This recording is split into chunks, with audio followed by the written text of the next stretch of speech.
Hello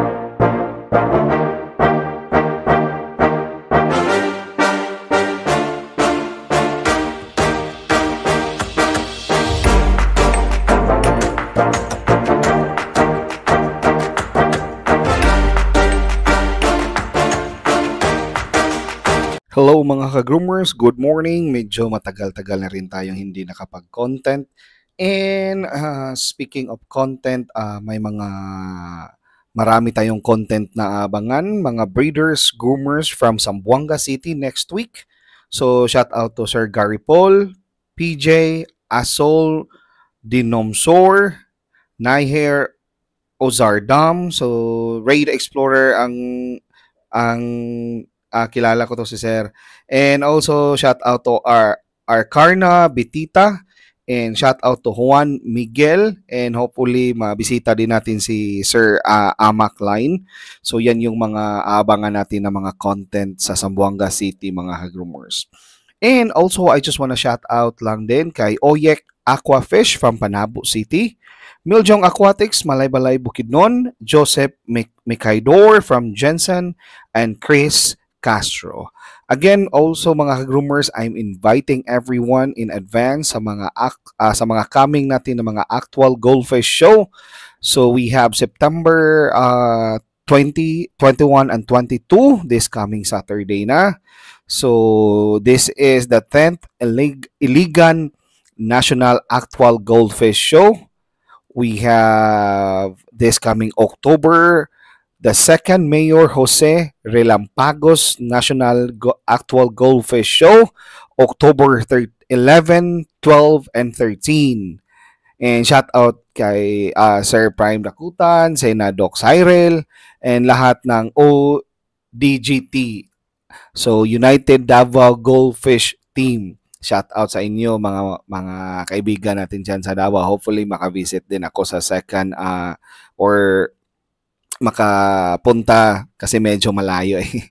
So, di natin alam, baka di busy sa work. And also, we have another actual goldfish show. This is International Actual Goldfish Show sa Cebu City, mga groomers. This is a very big event this coming October 25, 26, and 27. So, kita-kita tayo doon, mga groomers. And also, yung show namin dito ni Sir Adrian Pinote. Shout out to you, bye. This coming November 8, 9, and 10. This would be the 4th Pride of Aurora National Actual Goldfish Show, and shout out na rin sa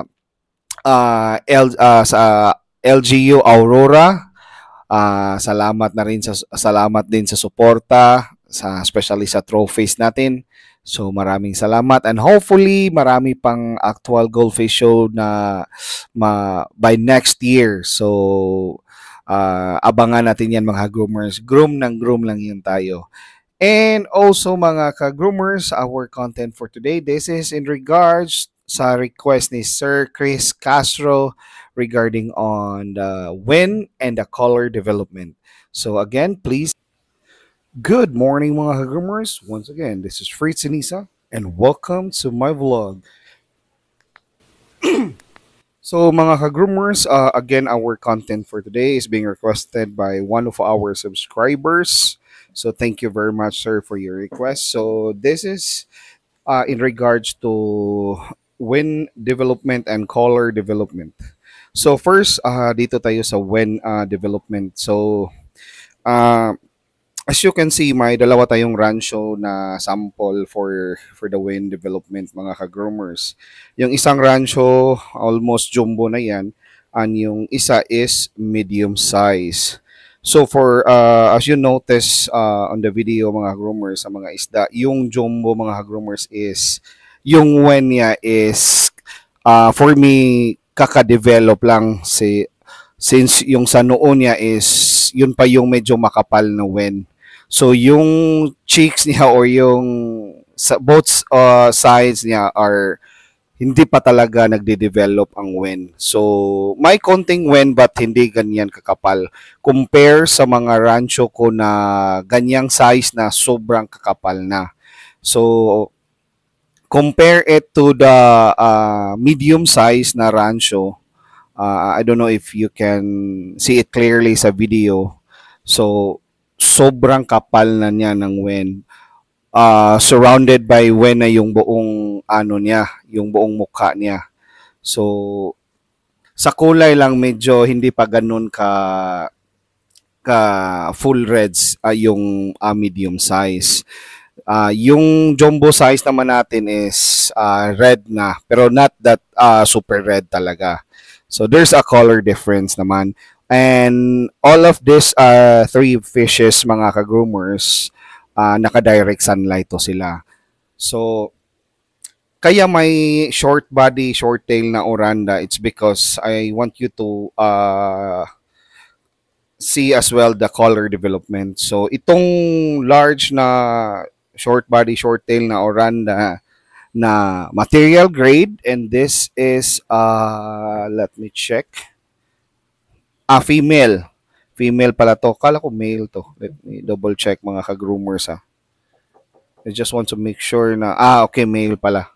I mean female. So as you notice the color, mga ka-groomers ng Apache na ito, ay konting information lang regarding on this oranda.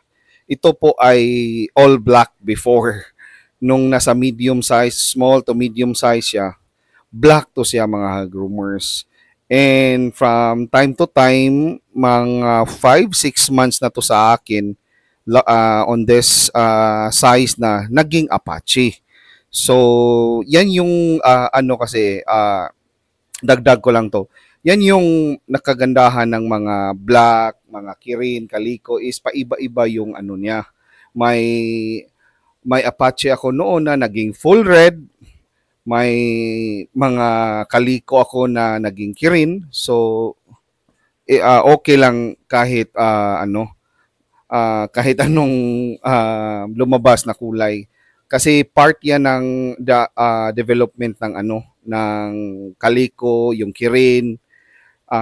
Ang hindi ko lang na-experience is yung mga black rancho na naging Apache like that. So, hindi pa ako nakatry nun. Before kasi may black rancho ako hanggang sa naging large size siya. So, black pa rin. So, I guess applicable siya or na-experience ko lang siya sa mga oranda. And, yeah, oranda lang.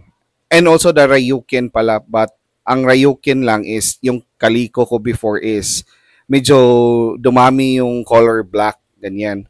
So yan yung kagandahan ng hindi na kagandahan ng mga kaliko, Apache at saka kirin. Hindi natin masasabi ba na yan na ba yung final na pattern niya.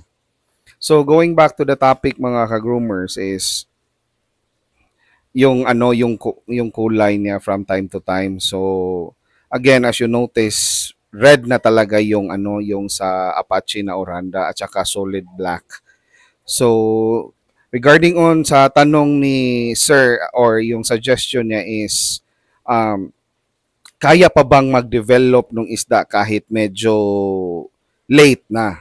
Or let's just say medyo matanda na.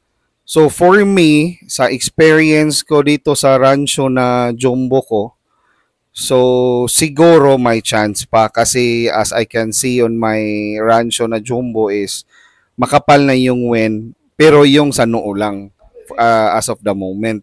So, maybe from time to time, magde-develop na yan. So, again, yung wen, mga ka-groomers, marami din kasi nagtatanong sa akin if kaya pa bang i-develop ang wen using this kind of pellets, yung mga mamahali na pellets, like that. Again, it really based talaga, nagbabase talaga siya sa genes ng isda. So, if hindi naman ganun kakapal ng mga wenong parents nila, so siguro may chance na kumapal, kasi may mga breeder naman kasi, I mean may mga material grade naman kasi na hindi gino-groom ng tulad yung pag-groom ko, yung pag-aalaga ko. Ang purpose lang nila is to have a material na pwede i-breed nila na maganda ang quality. So, it's safe to say na depende siguro sa ah, pag-groom ng buyer or ng owner ng isda. So, hindi ko masasabi na wala na yang chance. Kasi as of now, as of the moment, on this content, makikita nyo naman na medyo late ang development nitong jumbo na rancho ko or jumbo na ba to, hindi ko, i-check ko lang mamaya. Pero itong medium ko, grabe na talaga yung kapal nung wen niya. Especially on the Oranda as well. So, sobrang kapal na niya. So, again, may chance mag-develop yung wen nila at saka yung kulay nila. Considering na yung parents or yung genes ng isda is totally maganda talaga. Okay? So, kasi may mga nagtatanong din na bakit hindi makapal yung wen ng isda ko? Mahal naman yung pinapakain ko, yung mga sinasuggest ko raw or yung mga pinapakain ko raw na pellets is yun yung mga binibili nila which is hickory. So, hickory pellets yung ginagamit ko. Most of the time I'm using the purple and the lion head talaga yung ginagamit ko for the wind development at saka yung pasolid ng kulay ng black ng Apache or yung mga BTO ko na na Oranda. Yun yung ginagamit ko. But most of the time when it comes to body structure nila, ang mga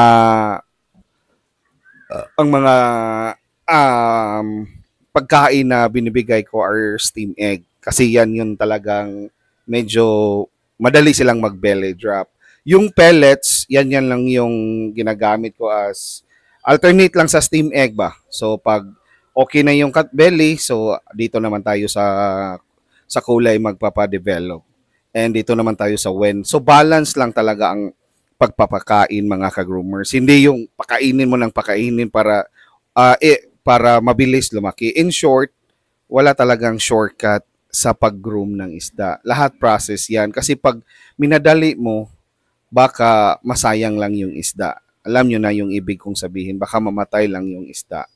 So, again, I just want to, sa mga nagtatanong din if mga for sale ba yung pinopost ko sa TikTok, sa YouTube Shorts, again, lahat po ng isda natin dito mga ka-groomers are for sale.